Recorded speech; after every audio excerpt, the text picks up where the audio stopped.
buenas tardes a todos.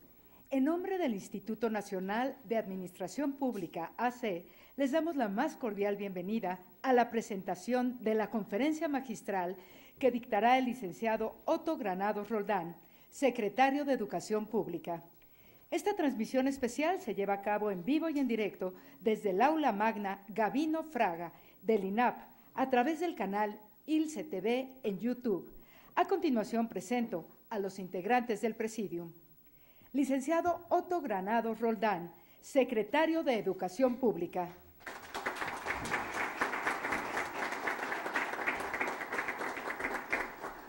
Maestro Carlos Reta Martínez, presidente del Consejo Directivo del Instituto Nacional de Administración Pública, INAP.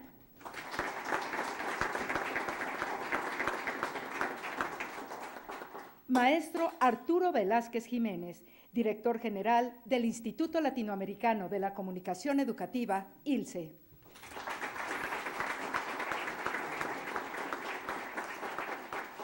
Doctor Luis Miguel Martínez Ansúrez, director de la Escuela Nacional de Profesionalización Gubernamental.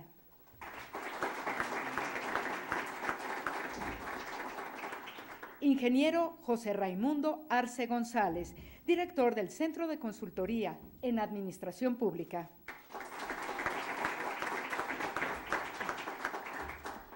Saludamos a las y los servidores públicos de las dependencias y entidades de la Administración Pública Federal, del mismo modo a las asociadas y asociados, alumnos del INAP y de las instituciones de educación superior, a los representantes de México de los países latinoamericanos que nos acompañan, así como invitados especiales. Bienvenidos todos. Para dar inicio, presentamos al maestro Carlos Reta Martínez, presidente del INAP. Es licenciado en Ciencias Políticas y Administración Pública por la Universidad Nacional Autónoma de México, UNAM, donde realizó también estudios de ingeniería y maestría en Administración Pública. En el sector público se ha desempeñado como secretario general de Gobierno y secretario general C del Departamento del entonces Distrito Federal, director general del Instituto Latinoamericano de la Comunicación Educativa, ILCE, UNESCO, así como director general de Televisión Educativa. Fue director general de Radio, Televisión y Cinematografía, RTC, de la Secretaría de Gobernación, diputado federal en la 56 legislatura. Cedemos la palabra a Carlos Reta. Adelante.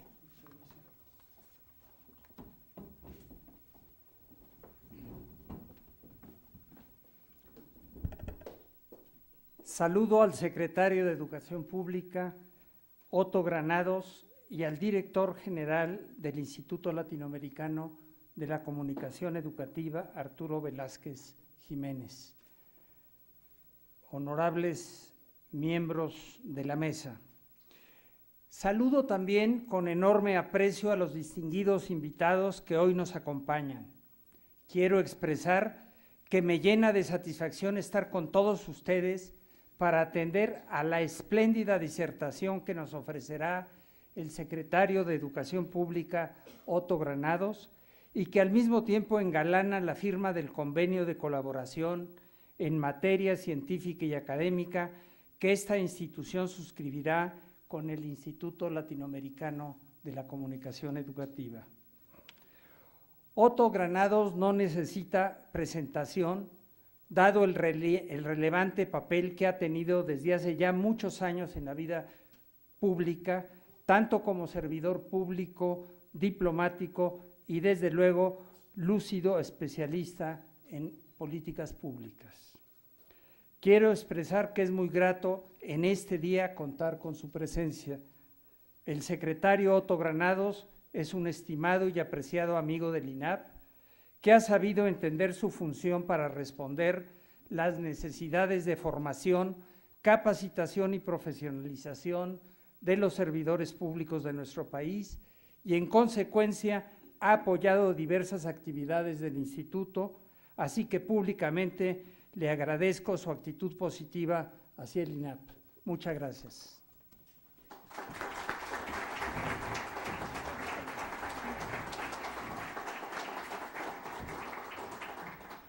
Muchas gracias, señor presidente.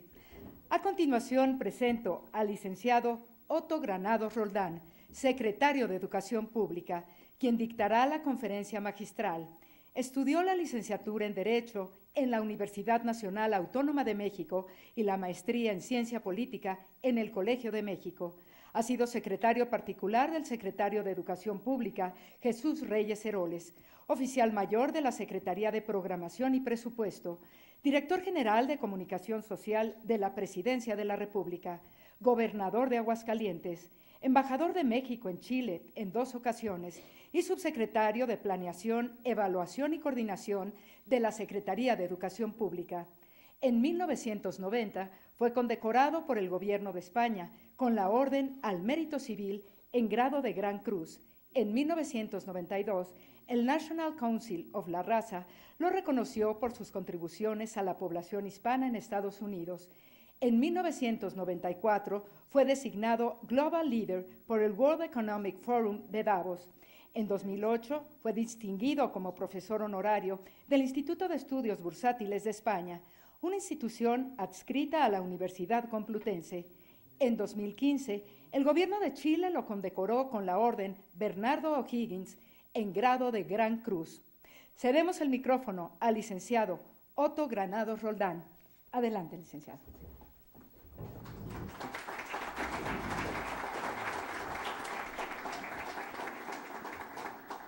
Muy buenas tardes a todas y todos ustedes.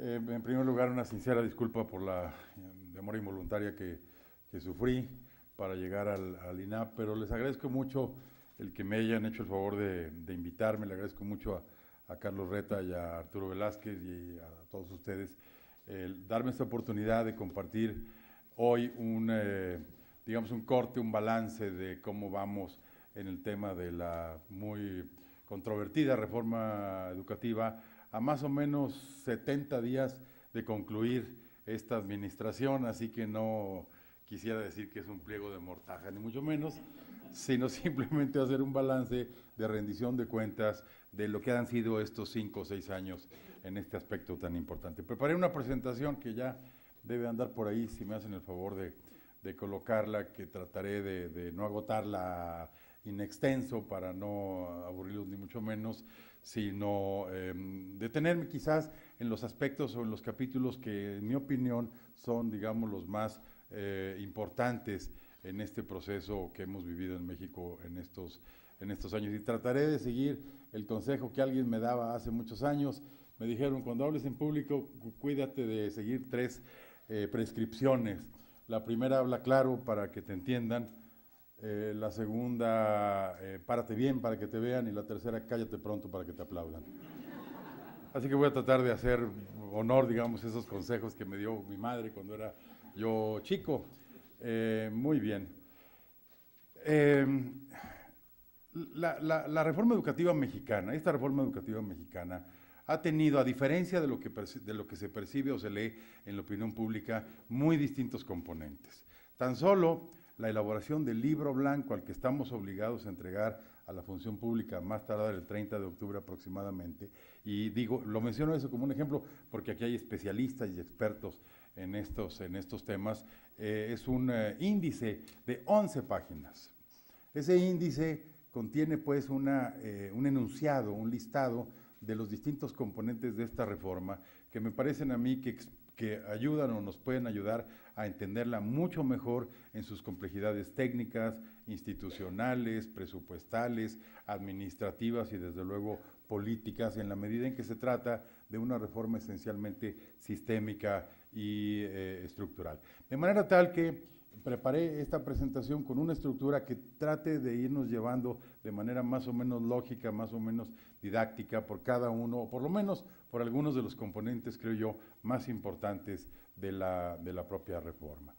En primer lugar, como todos ustedes recordarán, porque aquí veo algunos participantes de ese proceso de gestación, de alumbramiento, la reforma nació en un contexto particularmente fértil de la política mexicana, en donde un arreglo institucional entre el nuevo gobierno y las distintas fuerzas políticas permitió diseñar y formular y en los siguientes años ejecutar un pacto político que tenía varios componentes en términos de reformas, pero que para el caso de la reforma educativa se planteó esencialmente 3 objetivos fundamentales. El primero de ellos era la recuperación de la Rectoría del Estado en materia educativa. El segundo, buscar, y así se introdujo en el tercero constitucional, una mejora de la propia calidad educativa. Y tercero, constituir un sistema nacional de evaluación esencialmente en 2 vertientes, de docentes por un lado y de logros de aprendizaje por otro. Este diseño conceptual, este diseño político, se plasmó a su vez en 4 componentes. El primero de ellos, por supuesto, la reforma del tercero constitucional principalmente, y luego en 3 leyes reglamentarias. La primera, la Ley General de Educación, que ya existía desde 1993, que fue reformada con varios capítulos, uno de ellos, por ejemplo, muy importante e interesante, de concurrencia estatal en la prestación del servicio educativo.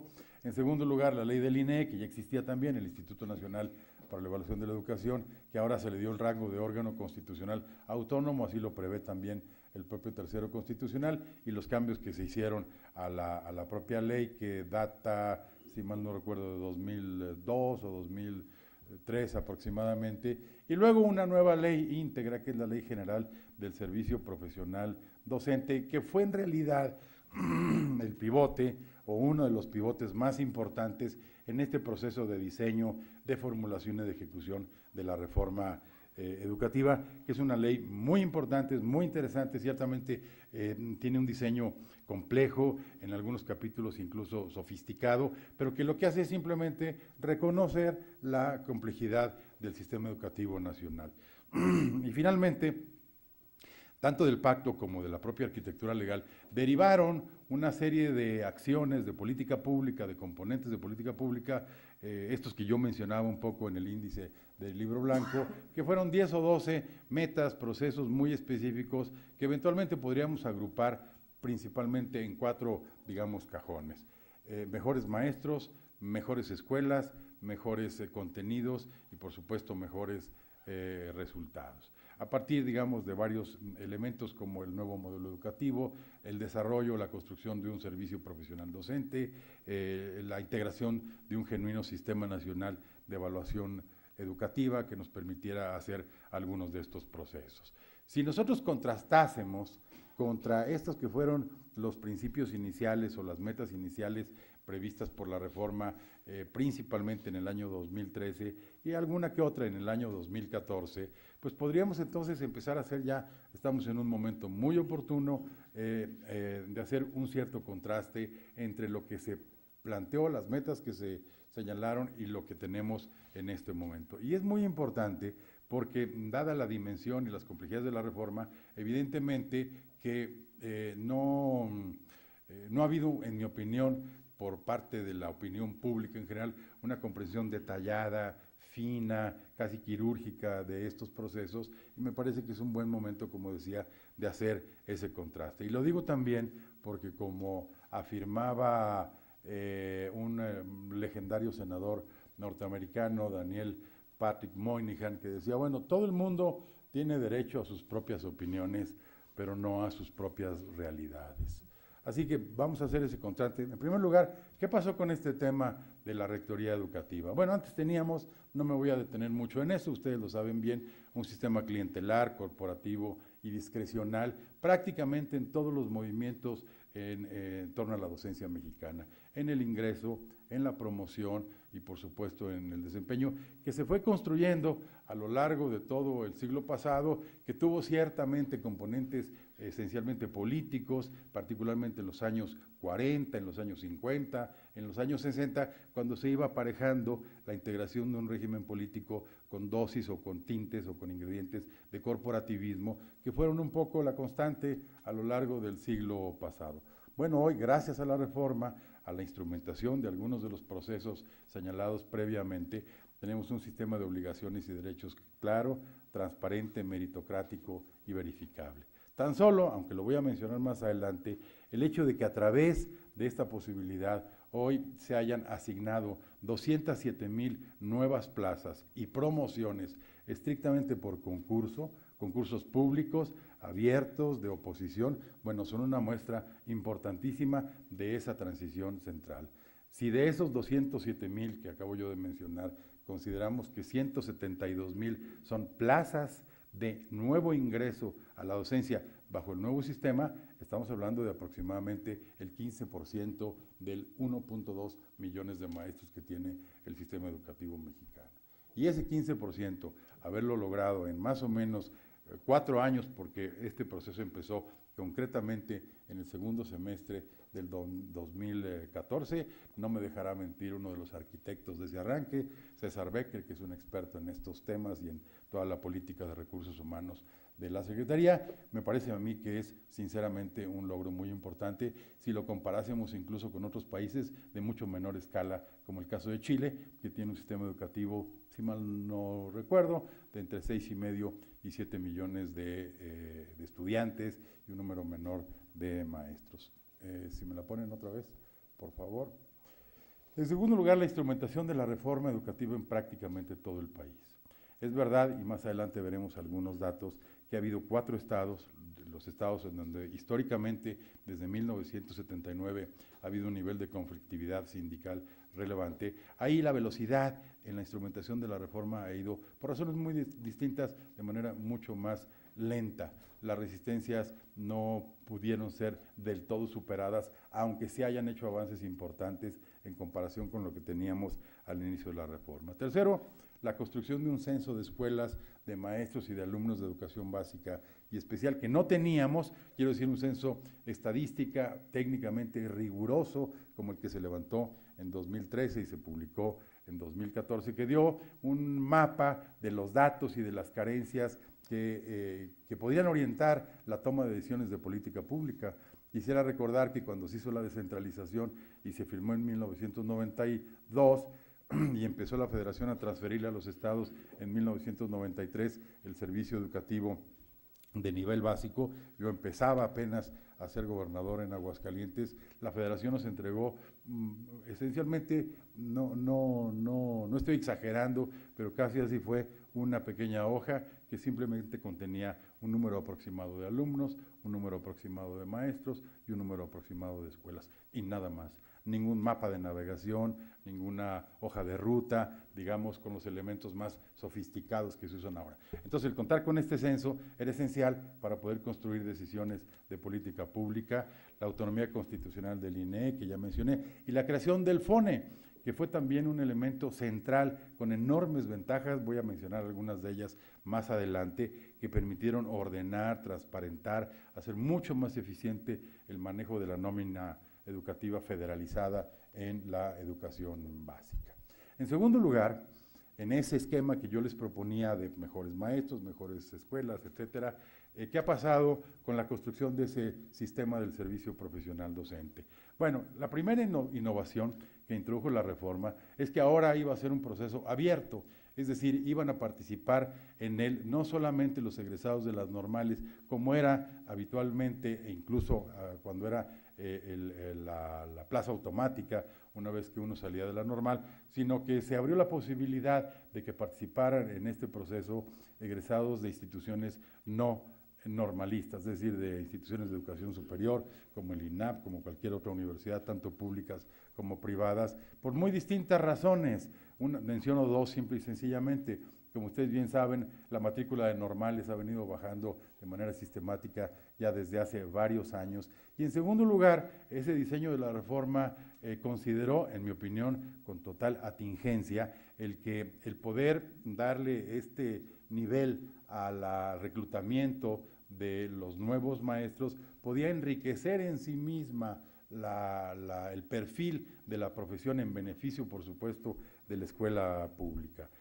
Ahora, como decía ya, los directores y los supervisores se seleccionan y ascienden mediante concursos de promoción y mérito, y están ingresando a la carrera prácticamente los mejores, 1 de cada 4, que es más o menos el porcentaje que se observa, de acuerdo con la literatura académica internacional, en los países nórdicos y en los países que salen mejor calificados en las pruebas llamadas PISA.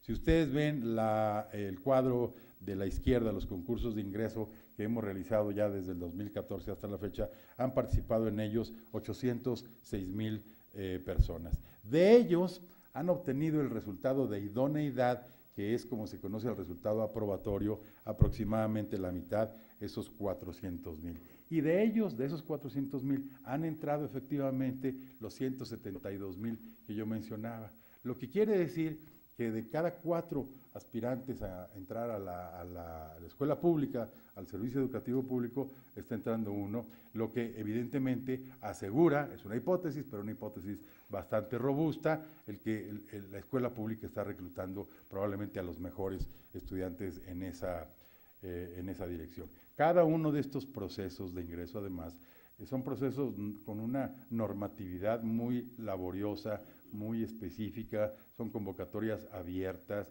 hay un proceso muy riguroso de calificación y de enorme transparencia.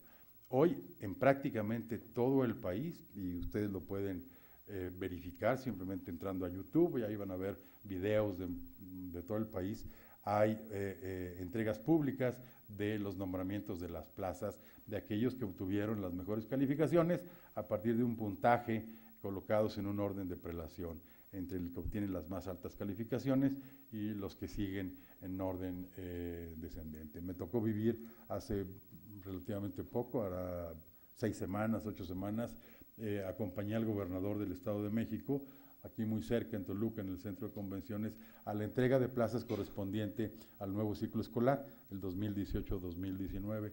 Ahí se entregaron aproximadamente 8 o 10 mil plazas, y entonces entregamos de manera simbólica, el gobernador y yo, 10 de ellas de manera simbólica a los que habían obtenido las mejores calificaciones. Pues déjenme decirles, y estaban ahí sentados, como están en las 2 primeras filas de aquí, déjenme decirles que de esos 10 que habían obtenido sus mejores calificaciones, 3 de ellos eran pertenecientes a la generación 2014-2018 de Ayotzinapa, es decir, la generación de los 43, que habían concursado en este proceso fuera de Guerrero, porque así lo eligieron ellos, fue en el Estado de México y en otros estados más, y contra lo que podría uno haberse imaginado, dadas las condiciones complejas de esa normal en particular, pues había 3, el número 1, y lo digo porque estaban ahí sentados con su número y nombre, aquí el sticker pegado en el saco, el 1, el 3 y el 7 eran egresados de Ayotzinapa. Historias como esa podrían haber parecido imposibles, no sé, hace 10 años, hace 15 años, pero hoy efectivamente están generando un cambio en el perfil y en la composición de los sistemas de reclutamiento y contratación en el servicio público docente. Como ustedes bien saben, hay distintas familias de evaluación que las agrupo en 3, el ingreso, la promoción y el desempeño. Hasta el final del ciclo escolar pasado, o sea, el 17-18, habían participado ya en este proceso aproximadamente 1.520.000 personas. La mitad de ellos, como dijimos, ingreso, y el resto en evaluaciones de promoción y de desempeño. Decir que 1,5 millones, poco más de 1,5 millones de personas han participado en este proceso, que resultó el más complejo por razones muy diversas en todo el conjunto de la reforma educativa, me parece a mí que es un logro muy importante de esta reforma. Como decía hace un momento, como consecuencia de estos procesos se han asignado ya y entregado 207,000, casi 207,000 plazas y promociones asignadas por concurso, con resultados muy relevantes y muy interesantes que veremos un poco a continuación. Ya han empezado a surgir algunos estudios, algunos reportes, si ustedes quieren preliminares, pero tendremos más en el transcurso del año y seguramente el año que entra, que nos empiezan a mostrar alguna información preliminar de si esto está teniendo un impacto en ese cajón que yo mencionaba o que describí como mejores maestros. Y la respuesta parece ser positiva, parece ser afirmativa. Un estudio muy reciente del Banco Mundial nos muestra que a partir de la entrada en vigor de la reforma, los maestros mexicanos podrían estar teniendo ya un nivel de desempeño mucho mejor. Y eso lo podemos quizá corroborar con una información, con una cierta minería de datos más específica respecto de algunos de los procesos específicos de esa familia de evaluaciones que es la evaluación del desempeño. La evaluación del desempeño está dividida en 4 niveles de calificación: destacado, bueno, suficiente e insuficiente. En la barra de la extrema izquierda, de color azulito, me parece, que fue el primer proceso que se hizo de este tipo de evaluación, el 7.9% obtuvieron el nivel de destacados, el 40.8% de buenos, el 38.4% de suficientes y el 13% de insuficientes.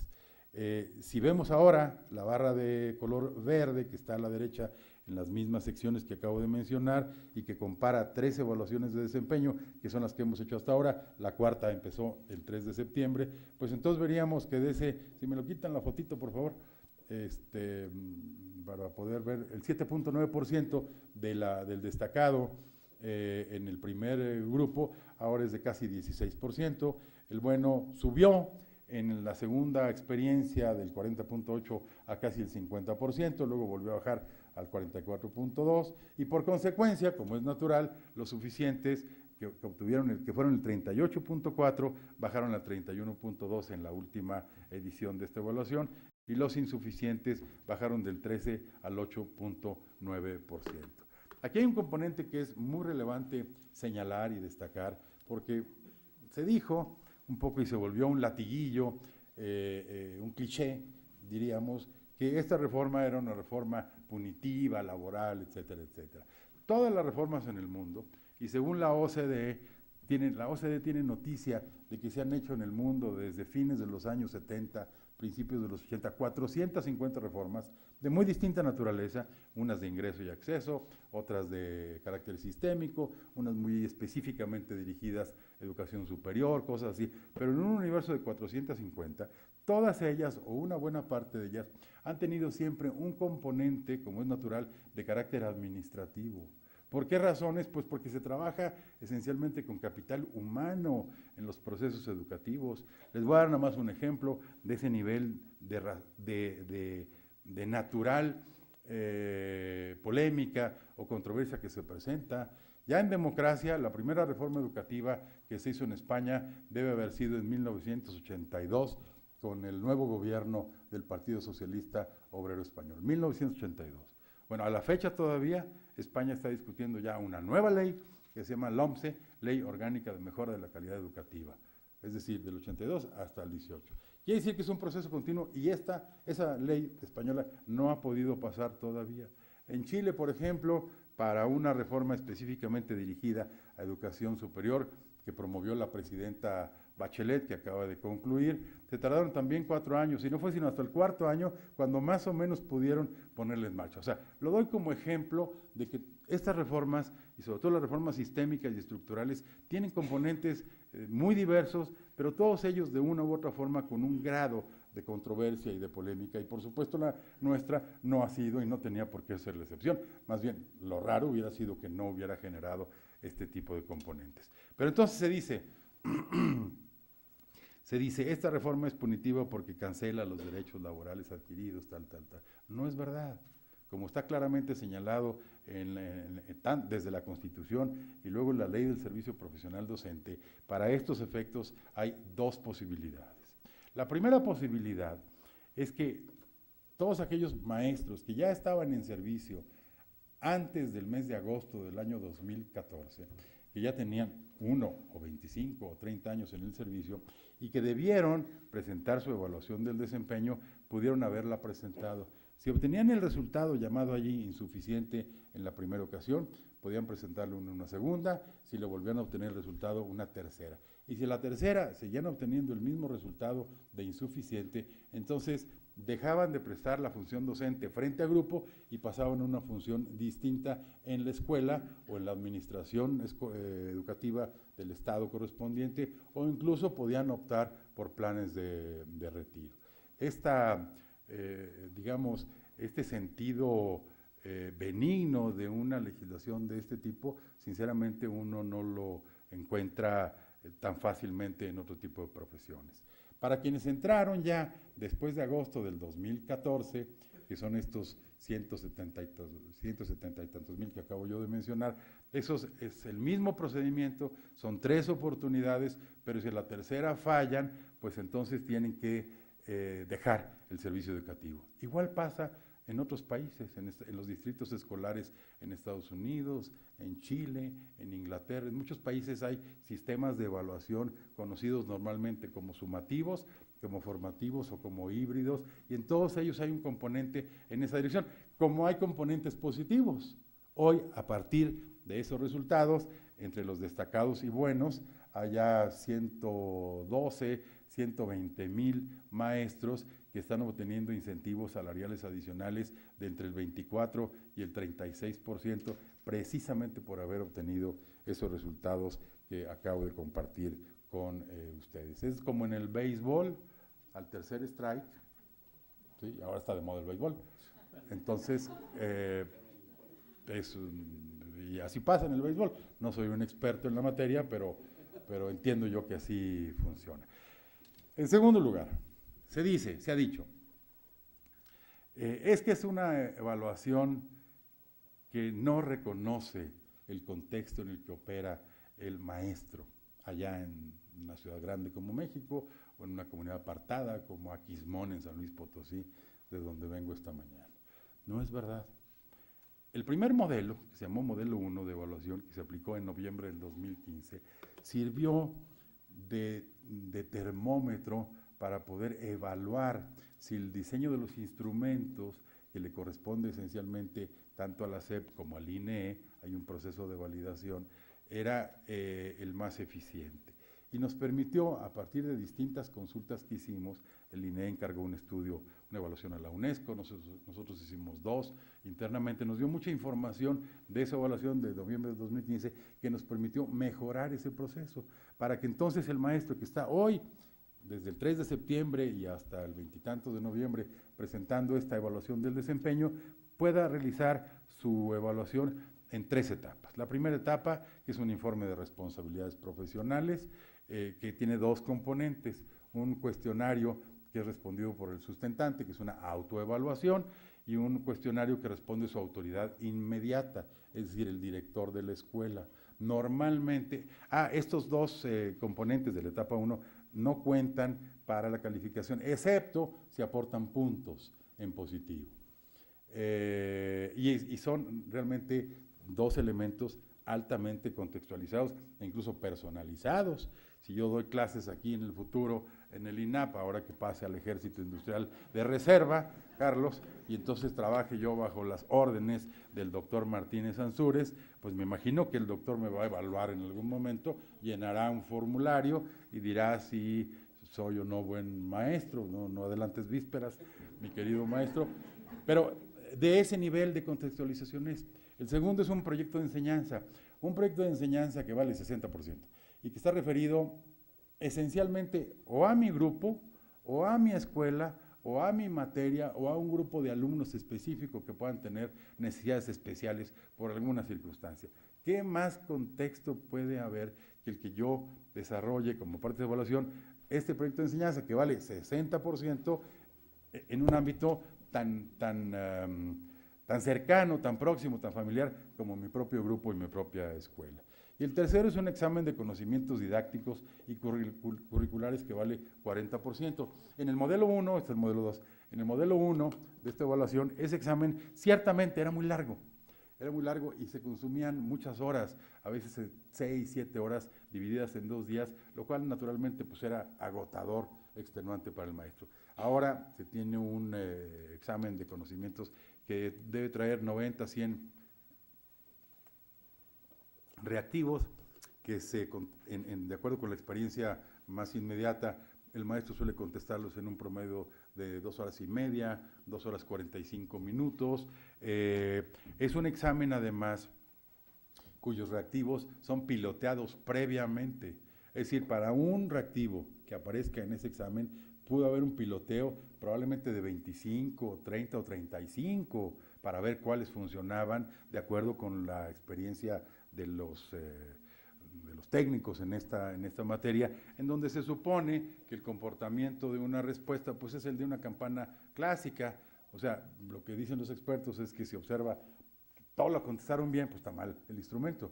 Todo lo contesta mal, también está mal. Entonces tiene que observar una campana, una curva digamos, bastante típica, que la hacen además, y esto es muy importante, no la hacen los burócratas de la SEP, tampoco, estos exámenes se elaboran en el Centro Nacional de Evaluación Educativa, pero se pilotean entre pares. Es decir, el CENAL contrata, llama maestros en servicio, que son previamente certificados por el propio INE, que son los que analizan y ven el comportamiento de los instrumentos. Me han contado, por cierto, que cuando había instrumentos más o menos similares en otras épocas en el sistema educativo nacional, las preguntas ya las mandaban prefabricadas y casi prerespondidas de alguna institución sindical, no mencionaré cuál, pero venían ya, digamos, era algo bastante ya cocinado en ese sentido. Bueno, y además muchos de ellos hay un banco de reactivos donde los maestros pueden practicar, ensayar todo el tiempo, y también ha generado, hay que decirlo, y ya, en mi opinión, redescubierto el enorme potencial del maestro mexicano trabajando con unos incentivos correctamente alineados que potencien un poco sus enormes capacidades, como lo están mostrando en ese proceso. Y luego vienen los puntos de calificación, me los brinco para no cansarlos, y se le entrega al maestro un informe. Este es un informe real, es un informe de un maestro que se llama, por ahí está el nombre, no sé, a ver si alguien me ayuda, Genaro Chavarría, que es, por cierto, del estado de Aguascalientes, no tiene nada que ver conmigo, simplemente salió en pues ahí está. Entonces le entrega a ese profesor ya evaluado un informe que puede tener entre 4 y 12 páginas, que le dice muy específicamente cuáles son sus fortalezas, sus debilidades, etcétera, etcétera, que le permite a su vez el poder reflexionar sobre su propio desempeño, el poder tomar determinados cursos de capacitación, dependiendo de donde él advierta que hay áreas de oportunidad para su mejora formativa. ¿Qué es lo que ha pasado en este sentido? Y mi hipótesis, estamos ahora trabajando con más información para que esta hipótesis sea comprobada de manera más robusta, de que ese esfuerzo que están haciendo los maestros está arrojando ya obviamente mejores resultados, también a nivel de asignaturas. Mostraba yo hace un momento en los grupos de desempeño, los buenos, destacados, etcétera, pero también pasa lo mismo en algunas materias seleccionadas. Por ejemplo, en educación especial, los destacados brincaron del 7% a casi el 17%, en secundaria del 9% al 15%, en telesecundaria, ojo, del 5.6% al 18.8%, y en química del 8.6% al 15.3% en estas evaluaciones. Mencionaba yo hace poco los programas de capacitación que nosotros, la Secretaría está obligada a dar si un maestro ha resultado insuficiente. No solo para ellos, lo pueden tomar el que quiera. Aquí hay que reconocer que nuestro programa de capacitación del 2015 fue bastante malo, en 2016 malo a secas, pero en 2017 y 2018 ya tuvo un mucho mejor desempeño, lo vamos a comprobar ahora en esta evaluación, donde estoy seguro los buenos resultados que mostré previamente van a subir. Pero entonces al final de este curso, de este programa de capacitación, les pedimos a los maestros que lo tomaron, que de manera voluntaria nos contestaran una encuesta de satisfacción, cuyos resultados positivos en todos los casos pues, son superiores al 90%.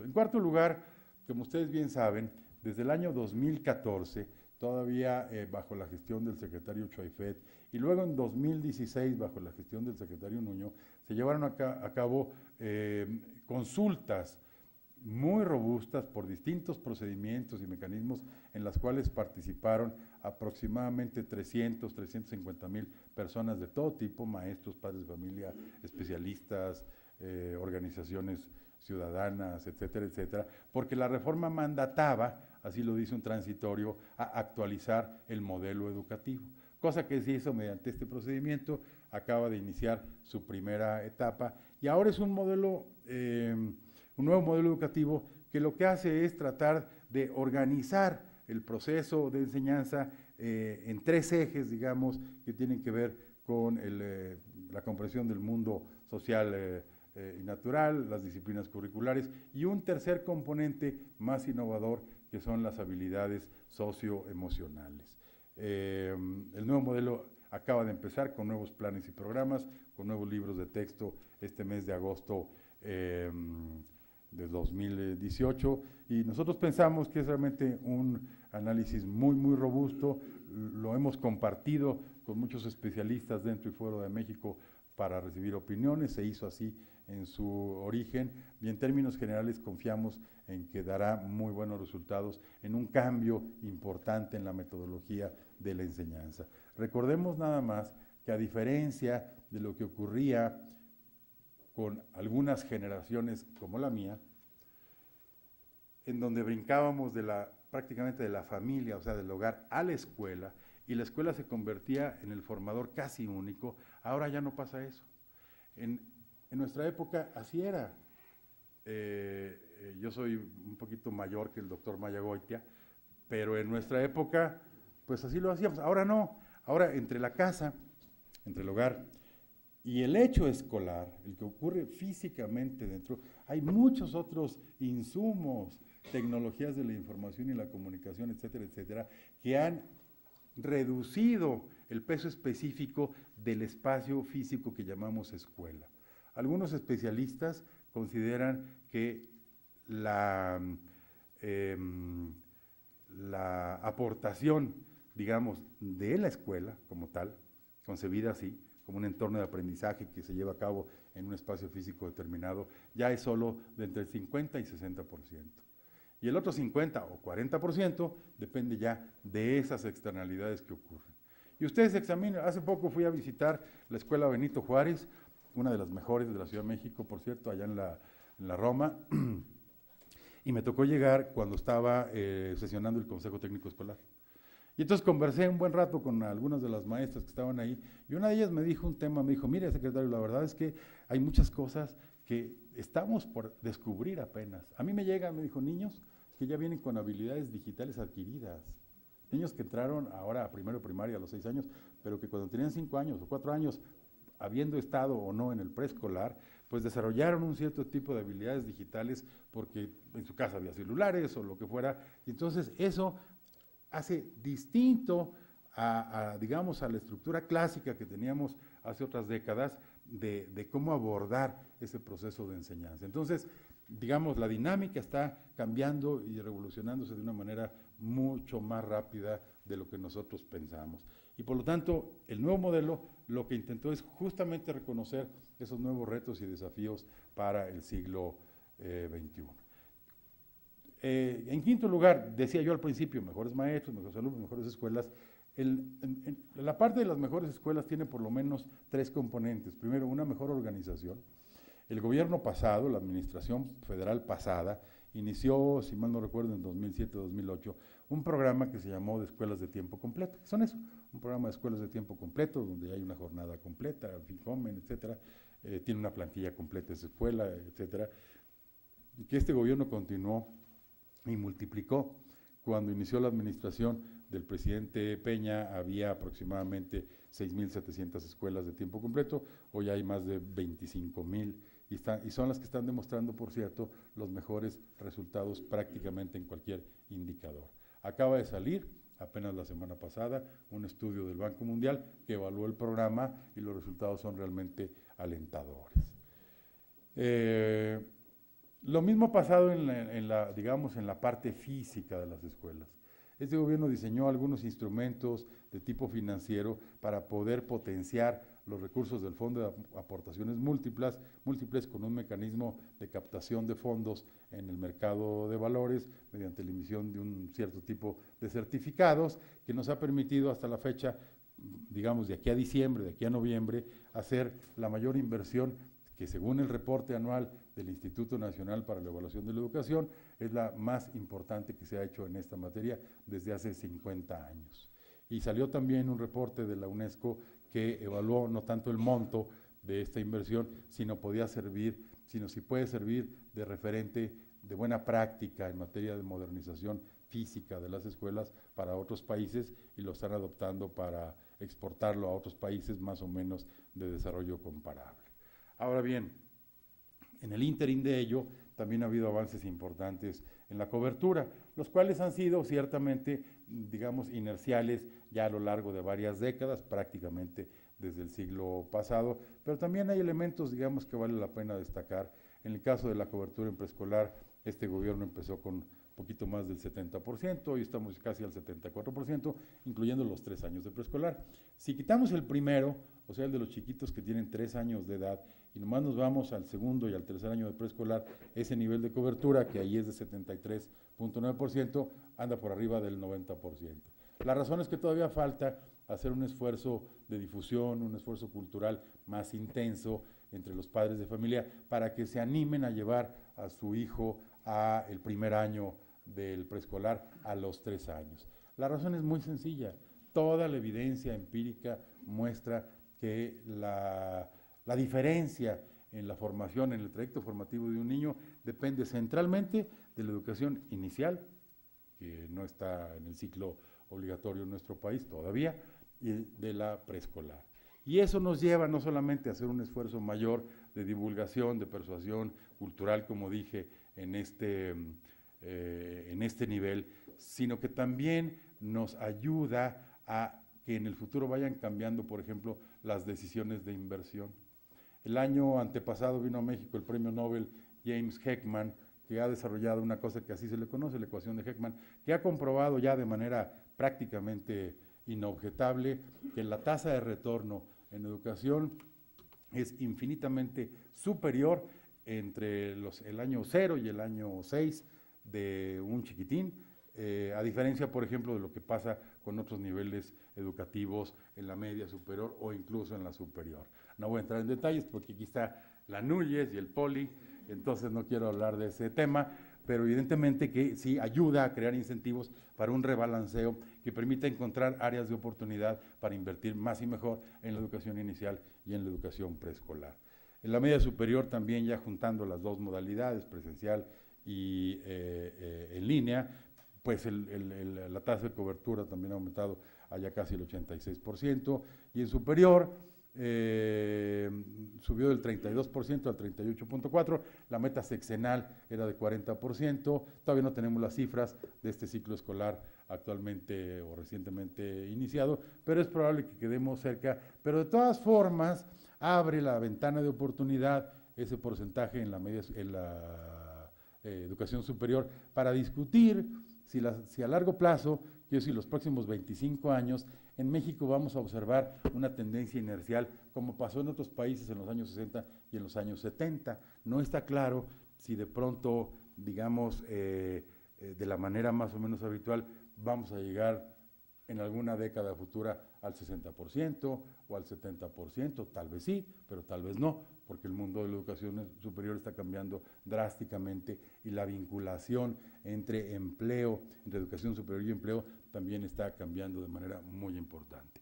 Les recomiendo que lean el informe que sacó Núñez recientemente con su perspectiva en esta materia en los próximos años, que da pistas muy innovadoras de por dónde puede haber cambios importantes en este nivel. También ha ocurrido un poco lo mismo en la reducción del abandono, me la brinco y me detengo en esta de analfabetismo que, dicho además en el INAP, hace mucho sentido.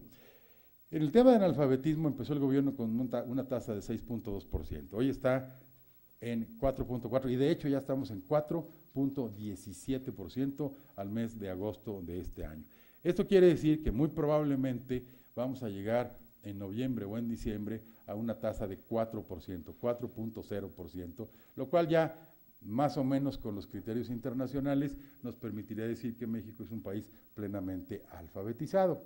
Pero cuando uno se mete a la pancita de ese 4.4 o 4.1 o 4%, uno encuentra información mucho más relevante que el promedio nacional, porque uno puede percibir que hay 22 estados que ya están en tasas de analfabetismo de un dígito, de 1% o incluso un poquito menos, tal vez la Ciudad de México, en fin, muchos estados, pero todavía hay 8 o 10 estados que tienen tasas de analfabetismo de 2 dígitos. Y entonces, ¿por qué digo que es importante, dicho esto en el INAP? Porque permite enfocar mejor los esfuerzos de política pública y de carácter presupuestal. Nomás les voy a dar un ejemplo. El estado de Veracruz tiene 212 municipios, de los cuales probablemente unos 80 o 100 tienen tasas de analfabetismo de 20 y tantos %. O sea, eso no puede ser.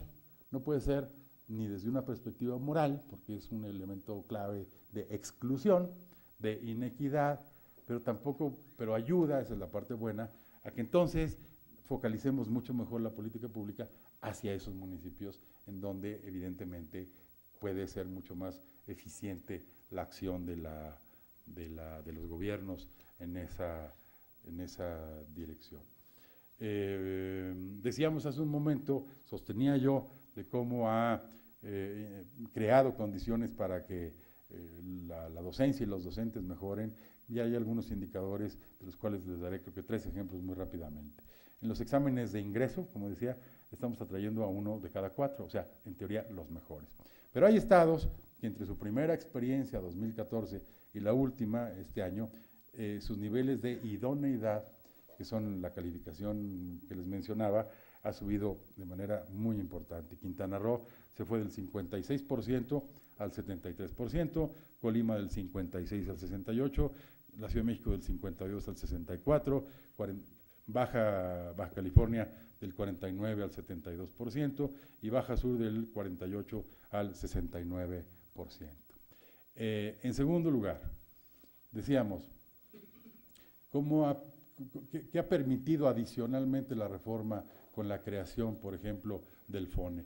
Bueno, pues entre otras cosas, tener un mucho mayor control de las plazas y de pagos del personal federalizado. Hoy el 90% de los pagos se realiza por transferencia bancaria a las cuentas personales de los trabajadores. O sea, esa historia de que a veces llegaba algún maestro en algún estado de la República, algún líder con 100, 200, 300 cheques en la mano y los cambiaba él solito y tal. Bueno, en fin, el FONE ha permitido hacer un ejercicio de control mucho mayor. El reconocimiento de prestaciones económicas que fueron negociadas desde 1993 por los estados de una manera, en algunos casos, irresponsable o desordenada, y peor todavía, insostenible desde el punto de vista presupuestal. Cuando entró en vigor el FONE, hubo un proceso de corrección para reconocer las prestaciones que fueron negociadas a lo largo de esos 20 años y que había que buscar la manera de cubrirlas.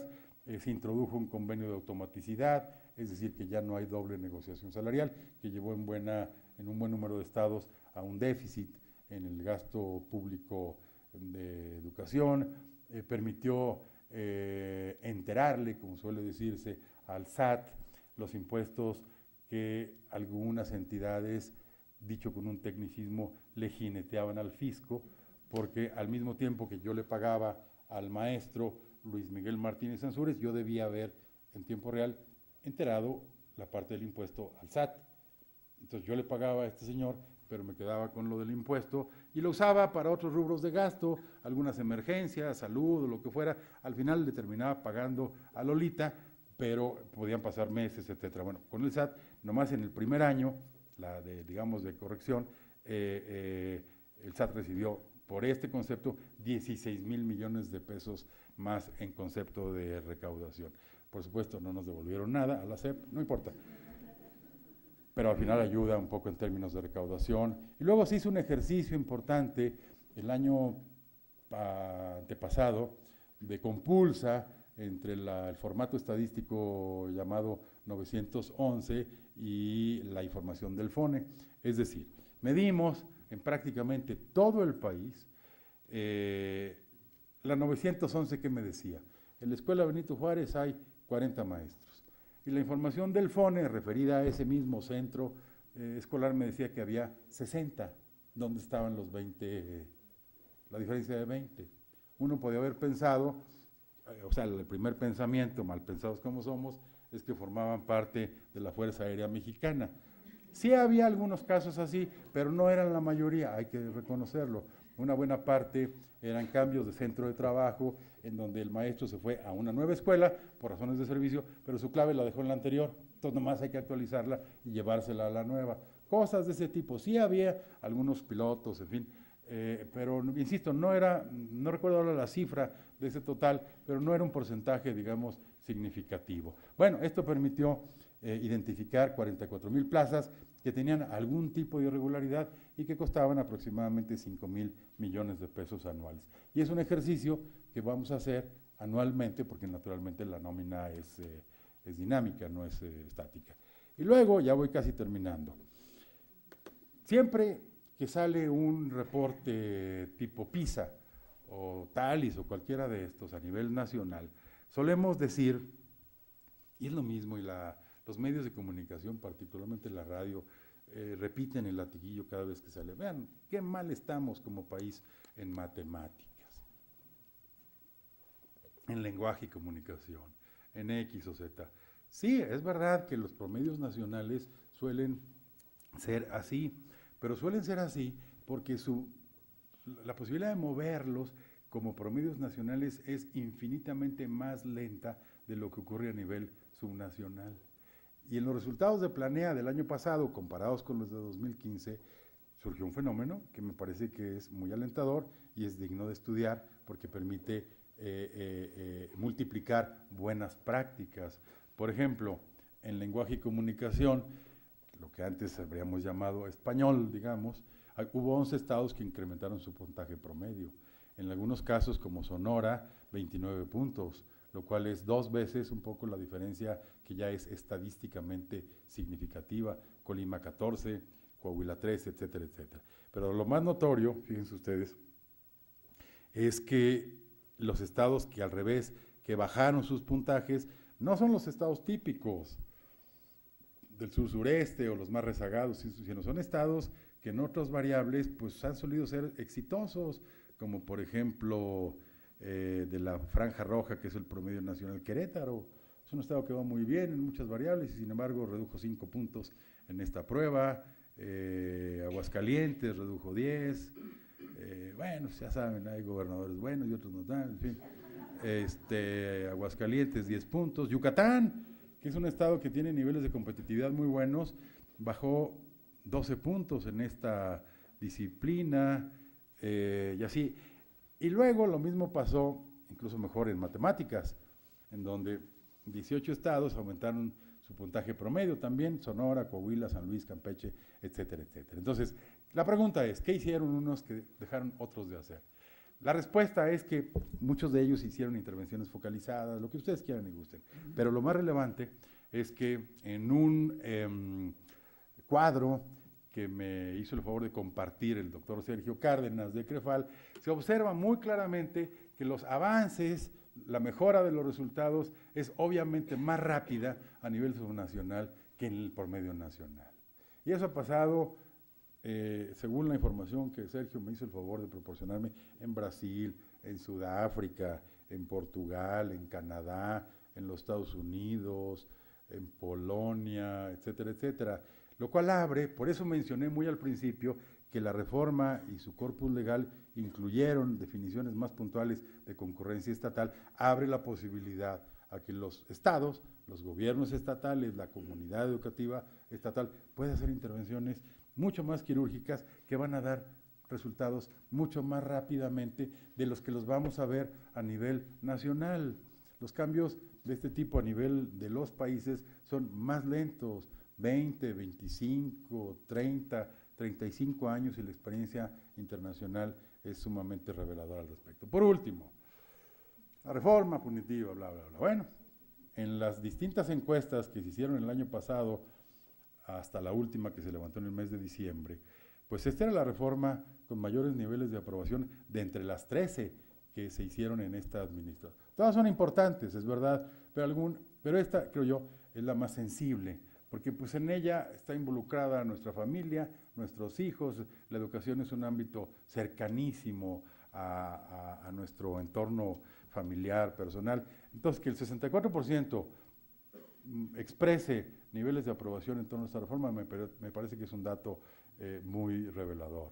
Y lo mismo ha pasado con otros de sus componentes. Simplemente les pido que fijen su atención al señalado destacado con la flechita roja, que corresponde a una encuesta. Las otras son encuestas a población abierta, nacionales y en vivienda. Esta encuesta fue específicamente levantada en escuelas. Se tomó una muestra de 500 escuelas en todo el país en educación básica. Bueno, el 60% de los maestros piensa que la evaluación es fundamental para su desarrollo profesional. Y por último, en esta encuesta que hace periódicamente el INEGI, llamada Encuesta Nacional de Calidad e Impacto Gubernamental, ustedes pueden ver ahí en el recuadrito rojo cómo a la pregunta de cuáles son los principales problemas que usted percibe en su entidad federativa, bueno, pues la baja calidad de la educación pública aparece en el 8º lugar, y entre 2015 y 2017 ese porcentaje de respuesta se redujo del 14.1 al 11.2%. Por lo tanto, entonces, ¿qué viene, un poco qué faltaría, en fin, un poco para esta reforma? Nadie tiene una bola de cristal para lo que va a ocurrir en los siguientes años, pero por lo menos de aquí, digamos, en lo que es nuestra responsabilidad, yo concluiría con 3 cosas. La primera es que ya ha empezado la primera etapa del nuevo modelo educativo en este ciclo escolar, habrá que continuar ya en el siguiente ciclo escolar. Segundo, y esto es muy importante, toda la evidencia internacional muestra que el éxito de toda reforma educativa depende de ciclos de política que son relativamente largos y que deben ser continuados. Y tercero, que el factor gobernanza, la gobernanza del sistema educativo nacional, lo que quiere decir la federación, los estados, el instituto, los sindicatos, etcétera, y el alineamiento en los estados será el factor clave para una instrumentación institucional y política exitosa que dé los resultados deseados a mediano y a largo plazo. Alguien podría preguntarme, bueno, ya está muy bien con lo que dijo, ¿qué viene en adelante? Pues nadie lo sabe, pero me gustaría terminar citando a Valle Inclán, que decía, hay que recordar siempre que el presente aún no es historia y tiene caminos más realistas. Muchas gracias.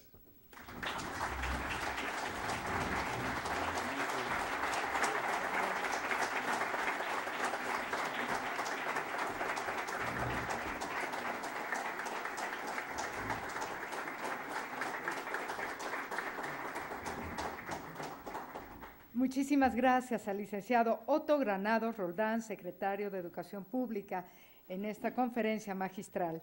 Bien, ahora cedemos la palabra al maestro Arturo Velázquez Jiménez, director general del ILCE. Es licenciado en Administración de Empresas por la Facultad de Contaduría y Administración de la UNAM y maestro en Sociología Industrial por el Imperial College of Science and Technology en University of London. Ha sido director y representante en México de la Organización de Estados Iberoamericanos, OEI, asesor de Asuntos Internacionales de la Subsecretaría de Educación Superior de la SEP, asesor de certificación de programas académicos de la Rectoría de la Universidad Autónoma Metropolitana Xochimilco, director general de Planeación Educativa de la Secretaría de Educación Pública, coordinador de programas académicos de la ANUYES y es asociado del INAP. Actualmente es director general del Instituto Latinoamericano de la Comunicación Educativa, ILCE. Bien, cedo la palabra al maestro Arturo Velázquez Jiménez. Adelante, maestro.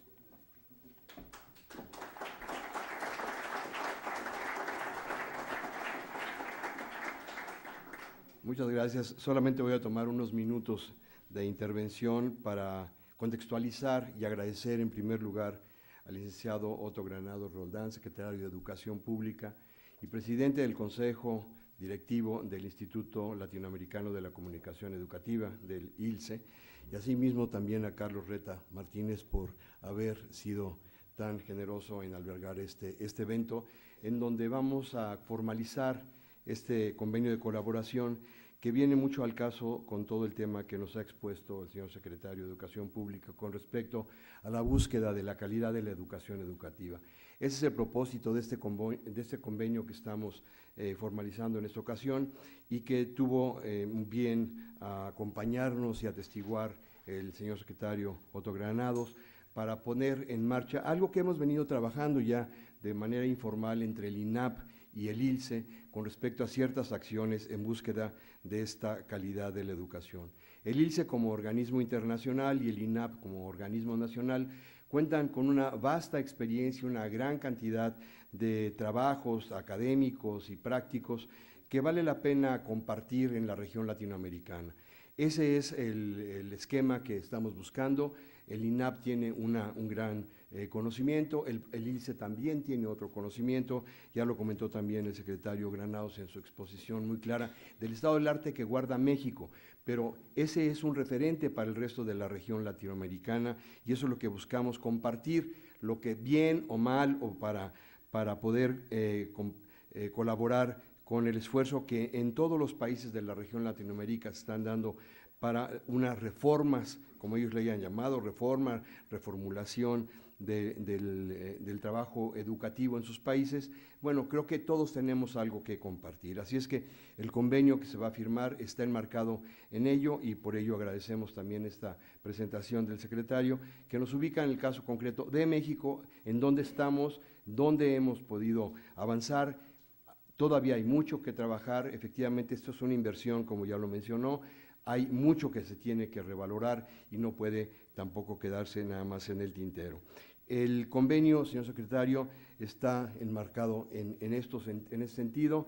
Por un lado, en la búsqueda de la internacionalización del conocimiento, que eso es lo que permite el ILCE y con la participación de los demás países y con el instrumento que cuenta el ILCE del radio, televisión y el canal iberoamericano, el poder hacer pues esta difusión de lo que se está realizando en términos de programas académicos, de formación de recursos humanos en los centros educativos nacionales y de la administración pública o de la parte de instituciones de educación superior, el compartir publicaciones, tenemos esta posibilidad de tener un centro digital para poder tener acceso a ellos, hay esta posibilidad en el INAP, hay esta posibilidad en el ILCE y creemos que todo ello permitirá que la movilidad académica se dé y como bien decía el secretario Granados, el aprovechar pues, la experiencia que se tenga de los académicos en todos lados. Así es que lo que buscamos es estar acorde con el objetivo 4 de los ODS planteados por Naciones Unidas y por la UNESCO, sobre todo en lo que se refiere a este objetivo de la calidad de la educación, que es un objetivo transversal, no es uno de los 17 objetivos, es uno que debe de cortar con todos los demás y eso es a lo que le apostamos. Y eso es lo que veíamos que la reforma educativa en México y lo que se ha planteado, está planteando el poder participar y contribuir en el mejoramiento de los demás objetivos planteados por las Naciones Unidas. Así es que buscamos que haya una educación inclusiva, de equidad y de calidad y que se promueva el aprendizaje a lo largo de la vida. Era el contexto en el cual queríamos ubicar esta reunión y agradecerle nuevamente al maestro Otto Granados el haber compartido la experiencia de México, a Carlos Reta el haber también apoyado en toda la organización del evento y a todo su equipo aquí presentes, a todos ustedes por habernos acompañado en este evento. Ya lo mencionó el secretario Granados, están instituciones de educación superior, viejos, jóvenes colegas que hemos compartido muchas experiencias y que no queremos mencionarlos para no omitirlos. Así es que era simplemente eso, maestro Granados, el poder contextualizar el propósito de este convenio.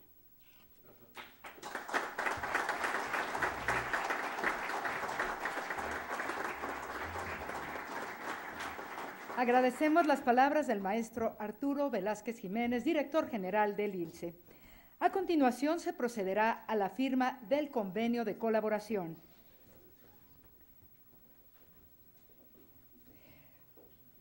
Por el ILCE firma Arturo Velázquez Jiménez, director general. Por el INAP firma Carlos Reta Martínez, presidente del Consejo Directivo. Y como testigo de honor firma Otto Granados Roldán, secretario de Educación Pública.